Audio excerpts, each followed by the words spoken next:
Hello friends, my name is Ankur and welcome to my channel. Friends, recently we had started our English speaking course, and in that course I had completed 40 lessons of it. And friends, in part 40 I had discussed about use of प्रश्नवाची नकारात्मक वाक्य or in English interrogative cum negative sentences, that how do we use them in our English language. So friends, today we will start English speaking part 41 and we are going to continue the same topic, means interrogative cum negative sentences. So friends, let's start part 41. English speaking part 41, प्रश्नवाची नकारात्मक वाक्य और in English interrogative cum negative sentences. So friends, I will read the sentences in Hindi and will try to translate you in English so that it becomes easier for you to understand. तुमने अपना काम समाप्त कर लिया था, है ना? And in English, you had finished your work, hadn't you? So friends, here you can see this sentence is about past, means they are trying to say तुमने अपना काम समाप्त कर लिया था. They are saying कि तुमने अपना काम खत्म कर लिया था, है ना? Means they are asking confirmation about it. So in English it means you had finished your work, hadn't you? तुम मेरे लिए पुस्तक नहीं ढूंढ सके, है ना? In English, you couldn't find the book for me, could you? So friends, here they are saying तुम मेरे लिए पुस्तक या किताब नहीं ढूंढ पाए, है ना? मतलब they are not sure, they are not confirmed. So in English it means you couldn't find the book for me, could you? And they are negative sentences. Amit को देर से नहीं सोना चाहिए, है ना? And in English, Amit shouldn't go to bed late, should he? So in this sentence, they are also giving suggestion that Amit, he should not go to bed late, means Amit को देर से नहीं सोना चाहिए. And in another way, they are asking about confirmation also, means है ना? So in English it means Amit shouldn't go to bed late, should he? महान व्यक्ति समय खराब नहीं करते, है ना? In English, great men don't waste their time, do they? So here it means जो great persons होते हैं फ्रेंड, जो महान व्यक्ति होते हैं, वो अपने समय कभी खराब नहीं करते, तो वो कुछ ना कुछ करते रहते हैं. और they are saying है ना, means they are still not assured or confirmed. So in English it means great men don't waste their time, do they? This is also a negative sentence friends.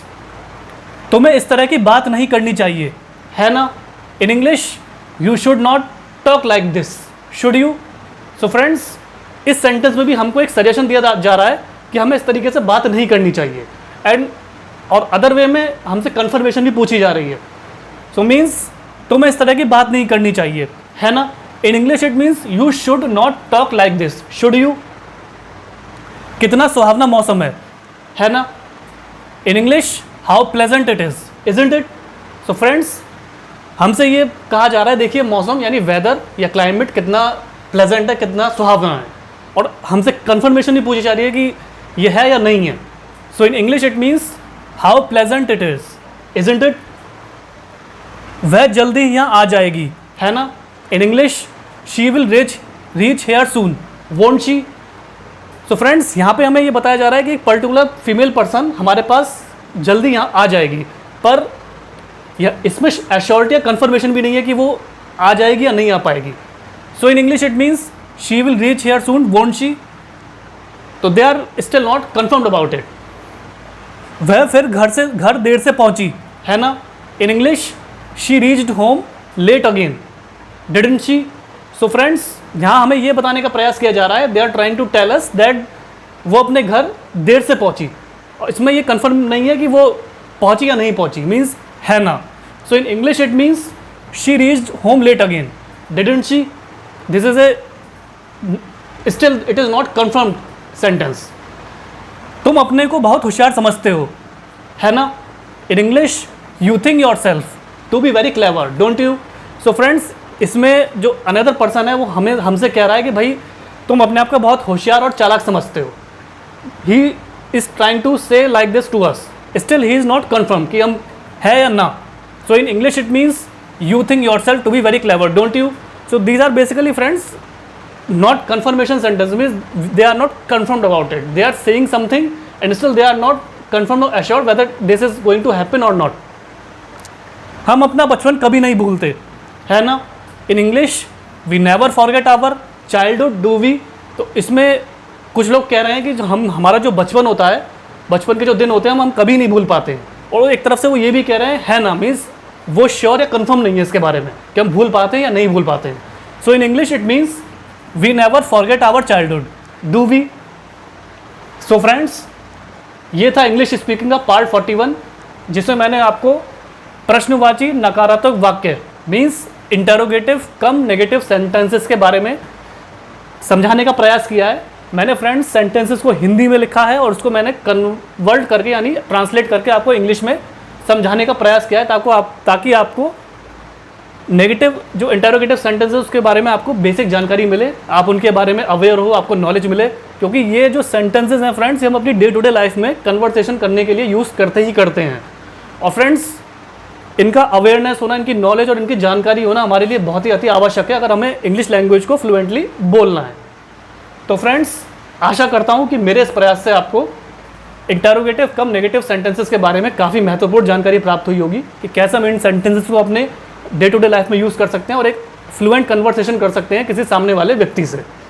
तो friends, कृपया करके मेरे channel को like, share, subscribe कीजिएगा.